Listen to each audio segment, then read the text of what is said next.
नमस्कार, आप सभी का स्वागत है सी10 न्यूज पर। मैं हूं आपके साथ काजल सिंह। यूपी के लिए वो गौरव का पल था जब शवों के मसीहा को राष्ट्रपति भवन में देश के प्रधानमंत्री, उपराष्ट्रपति और देश के ताकतवर लोगों के सामने सम्मानित किया गया।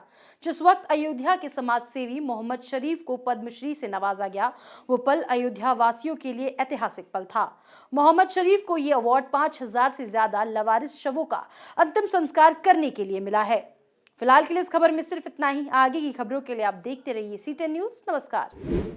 लावारिस लाशों का अंतिम संस्कार करने वाले और लावारिस लाशों के मसीहा के रूप में पहचाने जाने वाले अयोध्या के मोहम्मद शरीफ को राष्ट्रपति भवन में पद्मश्री सम्मान से नवाजा गया। इसको लेकर पूरे परिवार और स्थानीय लोगों में खुशी का माहौल है। राष्ट्रपति भवन में पद्मश्री अवार्ड से सम्मानित होने के बाद शरीफ चाचा अयोध्या लौटे हैं, जहां उनका भव्य स्वागत किया गया। बता दें कि उन्होंने बीते 28 सालों के बीच करीब 5000 से ज्यादा लावारिस लाशों का विधि विधान से अंतिम संस्कार करवाया है, जिनमें से 3000 हिंदू और 2000 मुस्लिमों का शव शामिल है। 2 साल के इंतजार के बाद मोहम्मद शरीफ को पद्मश्री का सम्मान मिला है। 2019 में पद्मश्री अवार्ड प्रदान किए जाने की घोषणा की गई थी।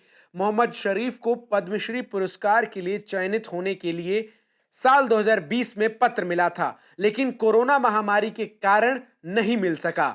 उनकी आर्थिक स्थिति भी ठीक नहीं है, साथ ही स्वास्थ्य खराब होने की वजह से परिवार परेशान रहता है। बीते कुछ महीनों पहले उनकी हालत बेहद खराब हो गई थी। परिजनों के पास उनके इलाज कराने तक के पैसे नहीं बचे थे। घर वालों पर अलग अलग तरह के कर्ज हैं। उनका बेटा गाड़ी चलाकर परिवार को पालता है। इन सब के बावजूद भी शरीफ चाचा अपने मिशन को आगे बढ़ाते गए। पद्मश्री से सम्मानित होने के बाद शरीफ चाचा ने कहा कि देश के प्रतिष्ठित सम्मान मिलने के बाद मुझे अब ये महसूस हो रहा है कि मोदी सरकार में समाज सेवा की कद्र है। राष्ट्रपति जी ने अवार्ड देते समय मेरे काम की तारीफ की और इससे बेहद खुश हुए थे।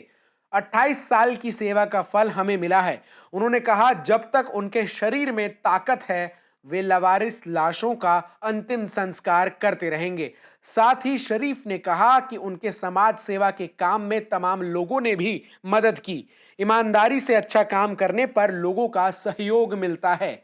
लावारिस शवों के अंतिम संस्कार करने का जो बीड़ा उन्होंने 3 दशक पहले उठाया था, उसे पूरा करने के दौरान कई मुश्किल अनुभवों का भी एहसास किया। खुशी हुई और वहाँ हमारी बहुत सब इज्जत किया, मोहब्बत किया और खुश हुए कि ऐसा काम करते हुए हमने आज तक कोई को परवाह नहीं की कि आप दोनों एकता का काम कर रहे हैं, कोई करता नहीं।